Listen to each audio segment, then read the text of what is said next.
నమస్కారం. సుఖీబావుకు స్వాగతం. Heart failure అనగానే మనలో చాలామంది గుండె కొట్టుకోవడం ఆగిపోయిందని అనుకుంటారు. కానీ అది నిజం కాదు. గుండె కొట్టుకోవడం ఆగిపోవడం అంటే అది సడన్ కార్డియాక్ అరెస్ట్. అదే హార్ట్ ఫెయిల్యూర్ అంటే గుండె పనితీరు నెమ్మదించడం, క్రమంగా మందగించిపోవడం అన్నమాట. అంటే గుండె తన శక్తి సామర్థ్యాలు కోల్పోయి తన పని తాను సరిగ్గా చేయలేకపోతుందని, రక్తాన్ని సరిగ్గా పంపింగ్ చేయలేక అవస్థలు పడుతుందని అర్థం. ఇది చాలా ఇబ్బందికరమైన పరిస్థితి. గుండె పనితీరు నెమ్మదించినప్పుడు శరీర కణాలకు తగినంత ప్రాణవాయువు అందదు. ఇలాంటప్పుడు ఆయాసం అనేది అతిపెద్ద సమస్యగా మారుతుంది. చిన్న చిన్న పళ్ళుకే అలసట ముంచుకొస్తుంది. మెట్లెక్కి దిగడం కూడా ప్రయాసగా మారుతుంటుంది. మరి ఈ ఇబ్బందుల్ని తట్టుకుంటూ జీవనయానాన్ని సాగించడం ఎలా? మనిషిని క్రమంగా జీవోత్సవంలా మార్చేసే దీర్ఘకాలిక జబ్బు హార్ట్ ఫెయిల్యూర్ గురించిన పూర్తి వివరాల్ని ఇప్పుడు తెలుసుకుందాం.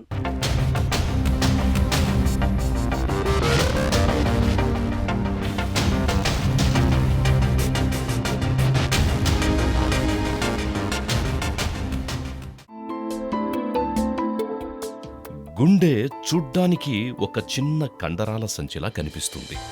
కానీ అది ఒక అలుపెరగని సజీవ యంత్రం.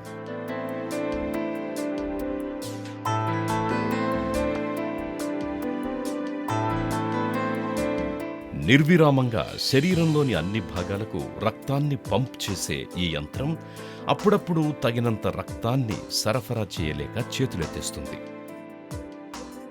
ఈ రకమైన పరిస్థితిని హార్ట్ ఫెయిల్యూర్ అని, గుండె వైఫల్యం అని పిలుస్తారు. గుండె వైఫల్యం సంభవించడానికి అతి ముఖ్యమైన కారణం గుండెపోటు. ఒకసారి గుండెపోటు బారిన పడ్డవారిలో 160 మందికి గుండె వైఫల్యం వచ్చే అవకాశం ఉంది. ఇక దీర్ఘకాలం పాటు హై బీపీ నియంత్రణలో లేకపోవడం వల్ల కూడా గుండె కండరం దెబ్బతిని వైఫల్యంలోకి వెళుతుంటుంది. అలాగే మధుమేహం నియంత్రణలో లేకపోవడం వల్ల సూక్ష్మ రక్తనాళాలు దెబ్బతిని అంతిమంగా గుండె వైఫల్యానికి దారితీస్తుంది. దీర్ఘకాలంగా కిడ్నీ జబ్బున్న వారికి కూడా రక్తంలో విషతుల్యాల ప్రభావం పెరిగి క్రమేపీ గుండె దెబ్బతిని పోతుంటుంది. అరుదుగా పుట్టుకతో కండర ప్రోటీన్ లోపం ఉన్నవారికి, అలాగే జీవితంలో ఉన్నట్టుండి ఎన్నడూ లేనంతటి తీవ్రమైన ఒత్తిడి బారిన పడ్డవారికి కూడా హఠాత్తుగా గుండె వైఫల్యం సంప్రాప్తించే ముప్పు ఉంటుందని చెబుతున్నారు డాక్టర్లు. హార్ట్ ఫెయిల్యూర్ వేరు, హార్ట్ అటాక్ వేరు. హార్ట్ చేసే పని ప్రధానంగా హార్ట్ పంపింగ్, అంటే రక్తానికి పుష్ చేసి రక్త ప్రెషర్ ఇస్తుంది. ఆ ప్రెషర్తో పుష్ చేయడం ద్వారా రక్తం అనేది శరీరంలోని వివిధ భాగాలకి చేరుతుంది. ఆ పనితనంలో లోపిస్తే దాన్ని హార్ట్ ఫెయిల్యూర్ అంటారు. హార్ట్ అటాక్ అంటే నిరంతరం ఇట్లా కండలాగా ఉండి నిరంతరం పనిచేసే హార్ట్ కండకి అది పనిచేసేందుకు కొంచెం రక్తం సరఫరా కావాలి. ఆ రక్తం సరఫరా ద్వారా దానికి గ్లూకోజు, ఆక్సిజన్ వస్తాయి. ఒకవేళ ఏ కారణం చేతైనా రక్త ప్రసరణ నిలిచిపోతే దాన్ని హార్ట్ అటాక్ అంటాం. మొత్తం నిలిచిపోయే అవకాశం లేదు. మొత్తం నిలిచిపోతే గుండె స్తంభిస్తుంది. అలా కాకుండా గుండెకి రక్త ప్రసరణ చేసేందుకు 3 రక్తనాళాలు ఉంటాయి. అంటే 3 చేనుకుండే 3 పంట కాలువలు అనుకోండి. కొంతమేర ఒక రక్తనాళంలో కనుక అడ్డంకి ఏర్పడి రక్త ప్రసరణ ఆగిపోతే క్లాట్ వలన అంతమేర హార్ట్ పనిచేయదు, వీక్ అవుతుంది. దాన్ని మనం హార్ట్ అటాక్ అంటాము. హార్ట్ పంపింగ్, హార్ట్ వీక్ అవడం అంటే హార్ట్ ఫెయిల్యూర్ అంటే గుండె మొత్తం పనితనం తగ్గుతుంది. హార్ట్ అటాక్ అంటే గుండెల్లో కొంతమేర రక్తం అందక వీక్ అవుతుంది. దాన్ని హార్ట్ అటాక్ అంటాము. గుండె మందగించేందుకు అనేక కారణాలు ఉంటాయి. మన భారతదేశంలో ప్రత్యేకించి ప్రధానమైన కారణం హార్ట్ అటాక్. ఇందాక చెప్పినట్టుగా గుండెపోటు వచ్చినప్పుడు కొంతమేర పనిచేయదు. అదే గుండెలోని చాలా మేర పనిచేయలేదనుకోండి, గుండె మొత్తం ఓవరాల్ ఎఫిషియన్సీ, పనితనం తగ్గుతుంది. అప్పుడు హార్ట్ ఫెయిల్యూర్ వస్తుంది. సో మన దేశంలో ప్రపంచంలో కూడా ప్రత్యేకించి మన దేశంలో గుండె హార్ట్ ఫెయిల్యూర్ వచ్చేందుకు కారణం ఇదివరలో గుండె పోటు వచ్చి ఉండడం, లేకపోతే గుండెకి చాలా మేర రక్త ప్రసరణ తక్కువ అవడం. అలా కాకుండా కొంతమందికి ఈ వైరల్ ఇన్ఫెక్షన్ రావడం ద్వారా చాలా రేర్గా లక్షల్లో ఒకళ్ళకి హార్ట్ వీక్ అవ్వచ్చు. అలా కాకుండా కొంతమందికి జెనెటిక్గా వాళ్ళ జెనెటిక్ ప్రోగ్రామ్ సరిగ్గా లేక పుట్టినప్పటి నుంచి ఆ జెనెటిక్లో తేడా ఉన్నప్పటికీ కూడా కాలక్రమంలో హార్ట్ మెల్లమెల్లగా వీక్ అవుతుంది. ఇది కాకుండా కవాటాలు మూసుకుపోయినా, లేకపోతే కొన్ని అన్యూజువల్ రేర్ కండిషన్స్లో కూడా ఈ హార్ట్ పనితనం అనేది మందగిస్తుంటుంది. గుండెపోటు వచ్చినప్పుడు హై బీపీ సరిగ్గా నియంత్రణలో లేనప్పుడు గుండె కండరం మందంగా మారుతుంటుంది. ఇలాంటప్పుడు గుండెలోకి రక్తం చేరాలంటే చాలా ఎక్కువ పీడనం అవసరం. ఈ ప్రభావం ఊపిరితిత్తులు, వాటిలోని సూక్ష్మ రక్తనాళాల మీద పడుతుంటుంది. దీంతో రక్తంలోని నీరు ఆ రక్తనాళాల్లోంచి బయటకు అంటే ఊపిరితిత్తుల్లోకి లీక్ అవుతుంటుంది. దీనివల్ల శ్వాస చాలా బలంగా, వేగంగా తీసుకోవాల్సి వస్తూ ఆయాసం మొదలవుతుంది. గుండె వైఫల్య బాధితుల్లో కనపడే తొలి లక్షణం ఇది. క్రమేపీ ఈ నీరు ఒళ్లంతా చేరుతుంది. పగటిపూట లేచి తిరుగుతుంటాం కాబట్టి నీరు ఎక్కువగా కాళ్ల వంటి భాగాలకే పరిమితమవుతుంది.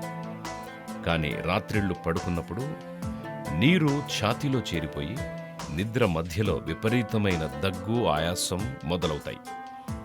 లేచి నిలబడి కాసేపు అటు ఇటు నడిస్తే నీరు ఇతర భాగాలకు వెళ్ళిపోయి దగ్గు, ఆయాసం తగ్గుతాయి. గుండె వైఫల్యంలో కనబడే మరో కీలక లక్షణం ఇది. గుండె వైఫల్యం పెరుగుతున్న కొద్దీ ఈ ఆయాసం తీవ్రత కూడా పెరుగుతూ వస్తుంది. మొదట్లో మెట్లెక్కడం, ఇల్లు ఊడవడం వంటి శ్రమతో కూడుకున్న పనులు చేసినప్పుడే ఆయాసం రావచ్చు. కానీ ఆ తర్వాత స్నానం చేయడం వంటి తేలికపాటి పనులు కూడా కష్టం కావచ్చు. మరీ తీవ్రమైతే కూర్చున్నా పడుకున్నా కూడా ఆయాసం వస్తుంది. ఈ హార్ట్ మందగించడం అన్నప్పుడు హార్ట్ పంపింగ్ ఎఫిషియన్సీ తగ్గితే ఏమవుతుందంటే గుండెకి అన్ని ఆర్గన్స్కి రక్తం కావాల్సినంత సరఫరా అవ్వదు.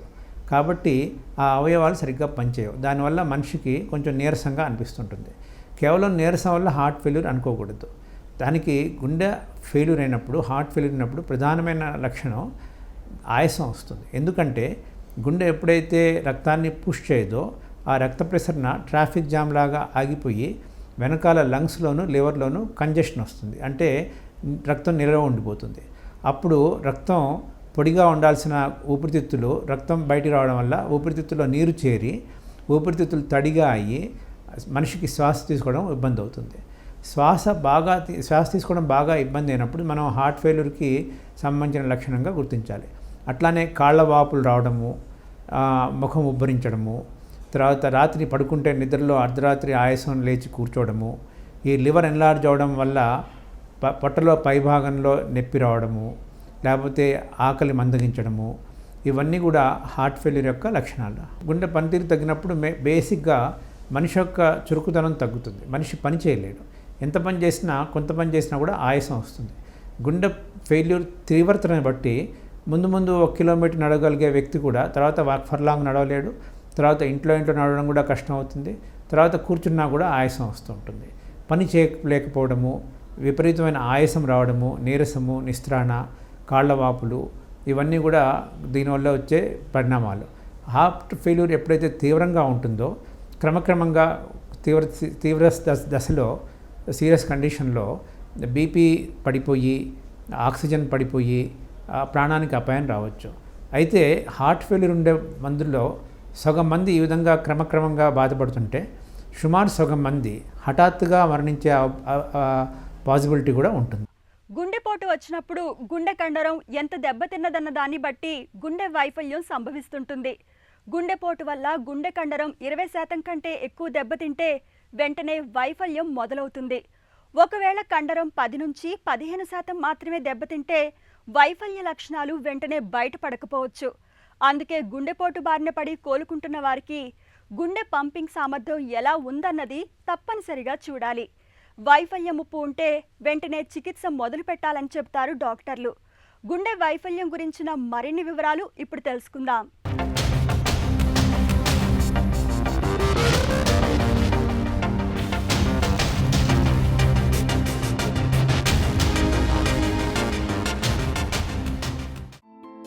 గుండె వైఫల్యాన్ని చాలా వరకు లక్షణాల ఆధారంగానే గుర్తుపట్టొచ్చు.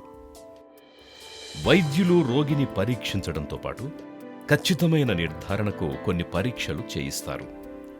తేలికపాటి ఈసీజీ పరీక్ష దీనికి బాగా ఉపయోగపడుతుంది. గతంలో గుండెపోటు వచ్చిందా, గుండె గదులు పెద్దగా అయ్యాయా, కండరం మందంగా తయారయిందా వంటి వివరాలన్నీ దీనిలో బయటపడతాయి. రెండవది, ఎకో పరీక్ష చేస్తే గుండె పంపింగ్ సామర్థ్యం ఎలా ఉంది అన్నది తెలుస్తుంది. ఇవి కాకుండా గుండె వైఫల్యం లక్షణాలు స్పష్టంగా కనబడుతున్నప్పుడు, ఒకవేళ గుండె రక్తనాళాల్లో పూడికలున్నాయేమో, త్వరలో గుండెపోటు ముంచుకొచ్చే అవకాశం ఉందేమో తెలుసుకునేందుకు యాంజియోగ్రామ్ అవసరమవుతుంది.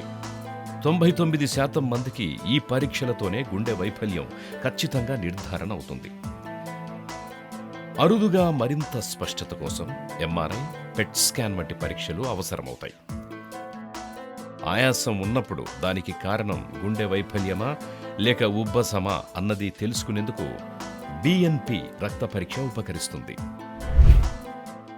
గుండె పనితీరు తగ్గినట్టు నిర్ధారించినందుకు మెయిన్గా మనం క్లినికల్ ఎగ్జామినేషన్, అంటే పేషెంట్తో మాట్లాడి వాళ్ళ రోగ లక్షణాలు నిర్ధారించి స్టెథోస్కోప్తో ఎగ్జామిన్ చేసి క్లినికల్ ఎగ్జామినేషన్ చేసిన తర్వాత ఈసీజీ, ఎక్స్రే, 2D ఎకో చేస్తాము. 2D ఎకో అనేది ప్రధానమైనగా దానికి మనకు గుండె పనితనాన్ని క్లియర్గా తెలియజేస్తుంది. చాలామంది విషయంలో ఈ 2D ఎకో అనేది 99% మనకి కరెక్ట్గా సమాచారాన్ని ఇస్తుంది. ఒకవేళ దీంట్లో మనం తెలుసుకోలేకపోతే రేర్గా ఎంఆర్ఐ స్కాన్ కూడా చేయాల్సిన అవసరం ఉంటుంది. ఇంకా ఇది కాకుండా ఈ మధ్యకాలంలో హార్ట్ ఫెయిల్యూర్ ఎట్లా ఉంది దాన్ని డయాగ్నోస్ చేసేందుకు ఒక రక్త పరీక్ష చేస్తారు. దాన్ని NT-proBNP అంటారు. NT-proBNP కనుక పెరిగితే చాలా వరకు కూడా దానికి ముఖ్యమైన కారణం హార్ట్ ఫెయిల్యూర్. ఒక్కోసారి కిడ్నీ ఫెయిల్యూర్లో కూడా పెరగచ్చు, కానీ ప్రధానమైన కారణం NT-proBNP పెరిగేందుకు ఈ కారణం హార్ట్ ఫెయిల్యూరు. సో హార్ట్ ఫెయిల్యూర్కి ఇవాళ రోజున సున్నితమైన టెస్టులు అంటే NT-proBNP, 2D ఎకోకార్డియోగ్రామ్. గుండె పనితీరు మందగించినప్పుడు ప్రధానంగా చికిత్స పేషెంట్కి ఎక్కువ శ్రమ పడద్దని చెప్తాము. ఒకవేళ కాయకష్టం చేసేవాళ్ళు ఉంటే, లేకపోతే ఇంట్లో బరువు పని చేసేవాళ్ళు, ఇంట్లో అధికంగా పనిచేసేవాళ్ళు, బయట తిరిగే వాళ్ళకి రెస్ట్ ఇవ్వడం అవసరము. వాళ్ళకి శక్తిని మించిన పని చేయకూడదు. వాళ్ళు ఉప్పు తగ్గించాలి. వాటర్ ఇది కూడా కేవలం దాహాన్ని బట్టి తీసుకోవాలి, అంతేగాని బాగా నీళ్లు అది ఆరోగ్యం అనుకుని తాగకూడదు.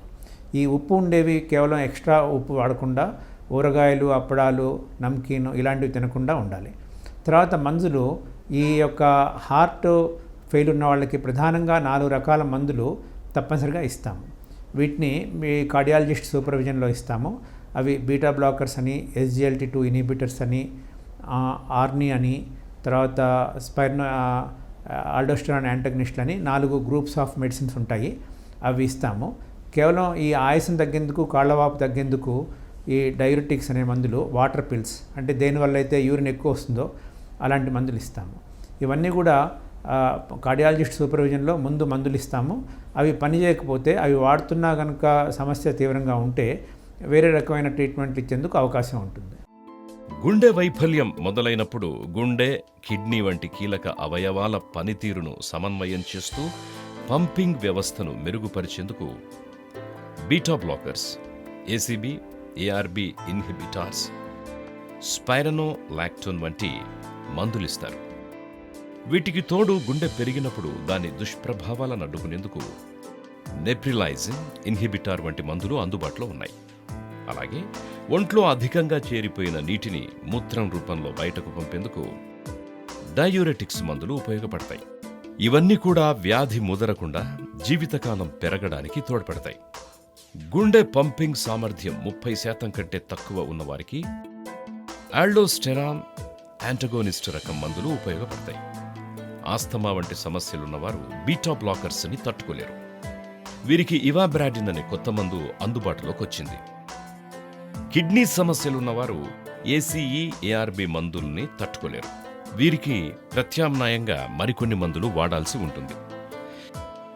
ఇవన్నీ రక్తనాళాలను విప్పారేలా చేస్తూ గుండె మీద భారాన్ని తగ్గిస్తాయి. ఈ మందుల వల్ల రోగి బాధలు తగ్గడమే కాకుండా గుండె వైఫల్యం కారణంగా లోపల తలెత్తే సమస్యలు తగ్గి రోజువారీ పనులన్నీ హాయిగా చేసుకోగలుగుతారు. కాబట్టి మందులను పద్ధతి ప్రకారం తీసుకోవడం అవసరం.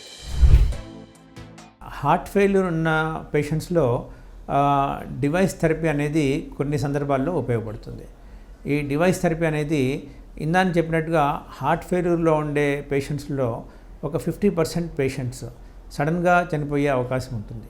కాబట్టి హార్ట్ యొక్క సామర్థ్యం అంటే ఎజెక్షన్ ఫ్రాక్షన్గా దేనైతే మనం గుర్తిస్తామో అది బాగా తగ్గినప్పుడు ఏఐసిడి అనే డివైస్ ఇస్తాము. హార్ట్ ఫెయిల్యూర్ సామర్థ్యాన్ని మనం ఎకోకార్డియోగ్రామ్ ద్వారా అంచనా చేస్తాము. నార్మల్గా అది 56% కంటే ఎక్కువ ఉండాలి. 100కి 100% ఎవరికీ ఉండదు.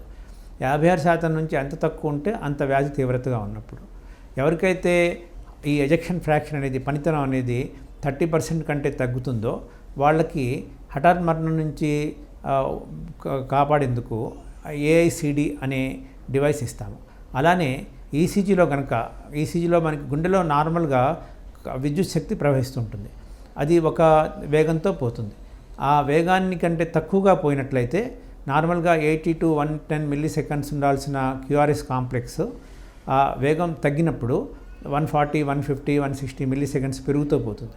ఎప్పుడైతే ఈ గుండెలో ఈసీజీలో తేడా చూసి క్యూఆర్ఎస్ కాంప్లెక్స్ అనేది 150 మిల్లీ-సెకండ్స్ కంటే ఎక్కువ ఉంటుందో, అదే సమయంలో ఎజెక్షన్ ఫ్రాక్షన్ 30-35% కంటే తక్కువ ఉంటుందో వాళ్ళకి ఈ సిఆర్టీడీ అనేటువంటి పరికరాన్ని డివైస్ను కూడా అమరుస్తారు. మనిషిని క్రమంగా జీవోత్సవంలా మార్చేసే గుండె వైఫల్యానికి నేడు ఆధునిక వైద్యంలో చక్కటి మందులు, చికిత్సలు అందుబాటులో ఉన్నాయి. గుండె పంపింగ్ సామర్థ్యాన్ని పెంచేందుకు పేస్ మేకర్ వంటి పరికరాలు సైతం ఇవాళ వాడుకలో ఉన్నాయి. చివరి పరిష్కారంగా గుండె మార్పిడికి సైతం వెళ్ళొచ్చునని చెబుతారు నిపుణులు. గుండె వైఫల్యం గురించిన మరిన్ని వివరాలు ఇప్పుడు తెలుసుకుందాం.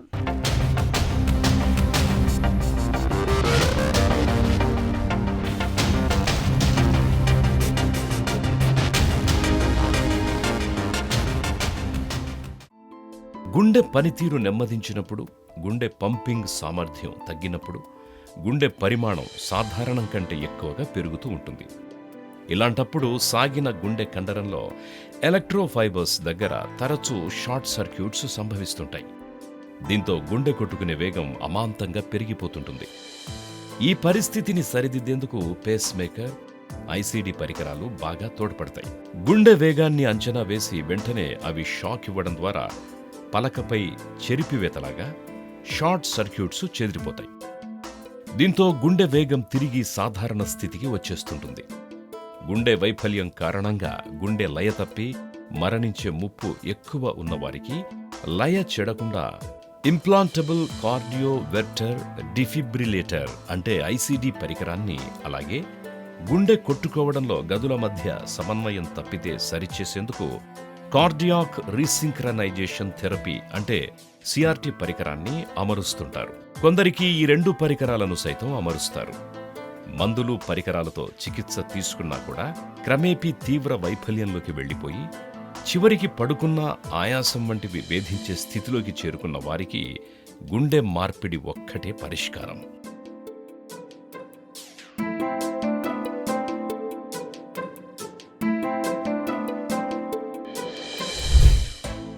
గుండె మార్పిడి అనేది మందులు ఎప్పుడైతే పని చేయవో అంటే మందులు వాడుతున్నప్పటికీ కూడా రోగ లక్షణాలు కంట్రోల్ కావో, ఎప్పుడైతే ఊరికే హాస్పిటల్లో అడ్మిట్ అవ్వాల్సి వస్తుందో, దేనికంటే ఆయాసం ఎక్కువగా ఉండి మందులు ఇస్తున్న కొద్దీ బీపీ పడిపోతుంది, సైడ్ ఎఫెక్ట్స్ వస్తున్నాయి, కానీ ఆశించినంత ఫలితం లభించట్లేదు.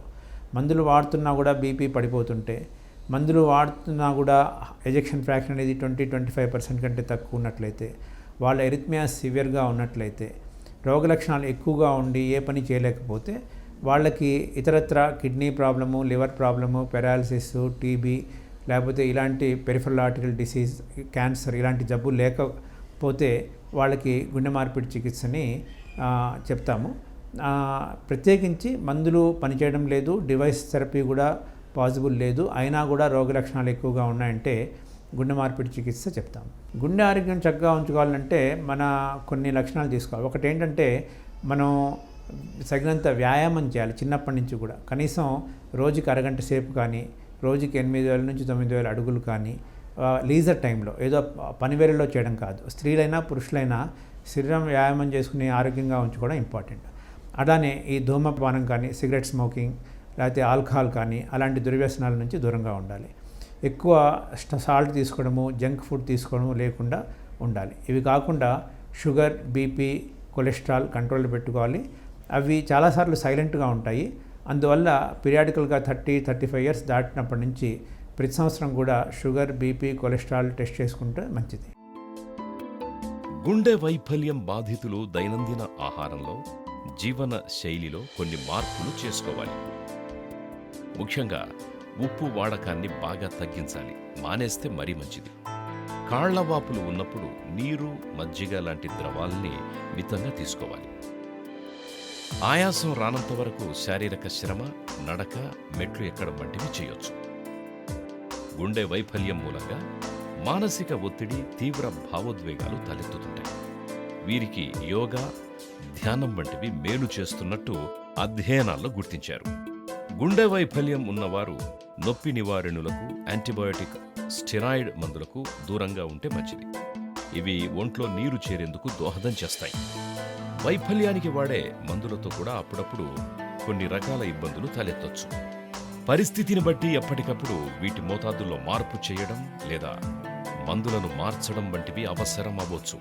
కాబట్టి తరచూ వైద్యుల్ని సంప్రదించి వారి సూచనలు పాటించడం ముఖ్యం. గుండె వైఫల్యం కూడా మధుమేహం, హైబీపీ లాంటి దీర్ఘకాలిక సమస్య. సరైన చికిత్స, పర్యవేక్షణ ఉంటే గుండె వైఫల్యాన్ని నెగ్గుకు రావడం ఇప్పుడు పెద్ద కష్టమేమీ కాదు.